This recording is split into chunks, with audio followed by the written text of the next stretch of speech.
Deux stars du Real Madrid qui se mettent sur la gueule à l'entraînement. L'un finit à l'hôpital. Et au lieu de calmer le jeu, Florentino Pérez sort les crocs. Mais pas contre les joueurs, point contre les fuites. Salut la famille, bienvenue sur Foot Pulse, votre spot numéro 1 pour les vraies news du foot européen et du mercato. Aujourd'hui, on décortique l'affaire qui fait trembler le vestiaire méringué. L'altercation Tchouaméni-Valverde, vous allez voir, ce n'est pas juste une bagarre. C'est bien plus profond que ça. Restez jusqu'à la fin, parce que les mots de Florentino vont vous surprendre. On commence. On rembobine de 5 jours. Lors d'un entraînement tendu au Real Madrid, Aurélien Tchouaméni et Federico Valverde en viennent aux mains. L'altercation dégénère et l'Uruguayen termine à l'hôpital. Sur le papier, rien d'exceptionnel dans le football de très haut niveau. La testostérone, la pression, la fatigue, ça arrive. Mais le problème, c'est que l'histoire a fuité dans la presse. Et là, ça ne passe plus. Ce mardi, Florentino Pérez tenait une conférence de presse. Tout le monde attendait des nouvelles sur la forme de l'équipe, sur la Liga, sur la fin de saison. Mais le président a refusé catégoriquement de parler du sportif. En revanche, sur Tchouaméni-Valverde, il a été très clair dès le début, il pose le ton. Ça me paraît très mal. Et ça me paraît encore pire que ce soit devenu public. Il poursuit. Je suis là depuis 26 ans et il n'y a pas une année où il n'y a pas eu une bagarre entre deux joueurs. Ou même 4. Mais ça reste au sein de la maison. Tu mets un coup, l'autre te le rend, et au final rien, ils sont amis. Pour moi, les fuites sont ce qu'il y a de pire. C'est qu'il y a quelque chose de plus que la bagarre. En 26 ans, c'est la première fois que je suis témoin de ces il n'a pas fini. Il en remet une couche.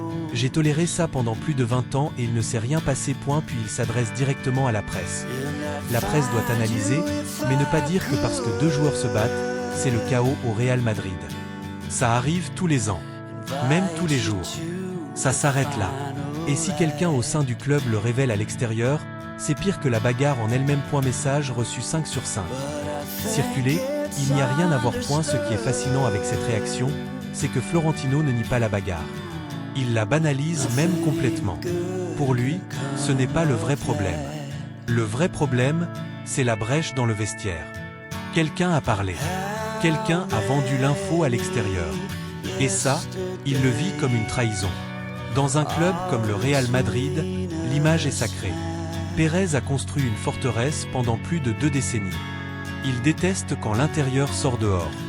Ça lui rappelle peut-être les pires périodes du club, quand les clans se faisaient la guerre publiquement.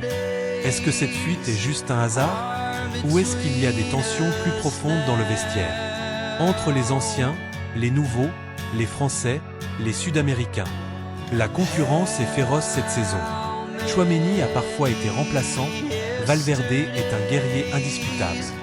La fatigue de fin de saison peut faire exploser les choses. Et dans tout ça, le mercato continue de tourner. On parle toujours d'un possible départ de Tchouaméni cet été si une grosse offre arrive, Liverpool, PSG, etc. Valverde, lui, est intouchable. Est-ce que cette bagarre va changer quelque chose? Probablement pas. Pérez a clairement voulu éteindre l'incendie avant qu'il ne prenne trop d'ampleur dans les médias. Il a aussi profité de cette conférence pour annoncer des élections prochaines au club, tout en continuant d'attaquer les journalistes. Classique Florentino. Sur les réseaux, les réactions sont partagées. Les indices. C'est normal, c'est du foot de haut niveau, ça forge le caractère. Les autres, si ça sort à l'hôpital, c'est que c'était sérieux. Moi je pense que Pérez a en partie raison. Les bagarres ont toujours existé. Casemiro et Marcelo, Sergio Ramos et tout le monde, Pepe qui tapait sur ses propres coéquipiers. Ça reste dans le vestiaire et le groupe en sort souvent plus fort. Mais à l'époque des smartphones, des stories Instagram et des journalistes ultra connectés, garder un secret devient presque impossible. Est-ce qu'il y a un traître dans la Maison Blanche? Est-ce que c'est un proche d'un joueur mécontent? Ou juste un employé qui a parlé sans penser aux conséquences? À vous de me dire. En résumé, Florentino Pérez a tranché. La bagarre? Pas grave. Les fuites? Inadmissibles. Pour lui, le pire ennemi du Real Madrid en 2026 n'est ni le Barça, ni Manchester City, ni même Mbappé en méforme, c'est l'ennemi de l'intérieur. Est-ce que cette histoire est vraiment close? Est-ce que Tchouaméni et Valverde vont redevenir les meilleurs potes comme si rien ne s'était passé? Ou est-ce qu'il reste des tensions sous-jacentes? Dites-moi tout en commentaire. Qui a fuité selon vous? Est-ce que Pérez a raison de minimiser la bagarre? Tchouaméni doit-il rester au Real ou partir cet été? Si vous avez aimé cette vidéo, smash le like, abonnez-vous et activez la cloche pour ne rien rater des prochaines exclus. On est ensemble sur toutes les grosses affaires mercato et coulisses du Real. Merci à tous d'être là. Prenez soin de vous, et à très vite pour une nouvelle vidéo. Allez Madrid! Cercle blanc moyen Sta.